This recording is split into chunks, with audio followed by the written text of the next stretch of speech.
বান্দাগুলো দুনিয়ায় যেরকম অন্ধ, ফাহুয়া ফিল আখিরাতি আমা, হাশরের ময়দানে ওই বান্দাগুলো অন্ধ হয়ে উঠতে থাকবে। ফাহুয়া আদাল্লু সাবিলা, তারা পথ খুঁজে পাবে না। দুনিয়ায় পথ পাওয়ার পরেও যায় নাই, আর হাশরের ময়দানে আল্লাহ বলতেছেন ও পথই খুঁজে পাবে না। আমার সাথে কথা বলতে চাবে, কিন্তু এক মুহূর্তের জন্য বান্দা আমার সাথে কথা বলার সুযোগ পাবে না। এজন্য কোরআনে আল্লাহ বলেন,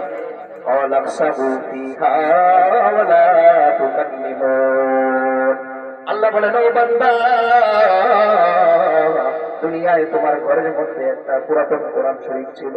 নামাজে যখন তুমি গিয়েছো, মসজিদের সামনের কাতারে একটা পুরাতন কোরআন শরীফ ছিল। ও বান্দা, তুমি যদি কোরআন শরীফ খুলে আলিফ লাম মিম বলতা, আমি আল্লাহ তোমার সাথে কথা বলা শুরু করে দিতাম। বান্দা, তুমি যদি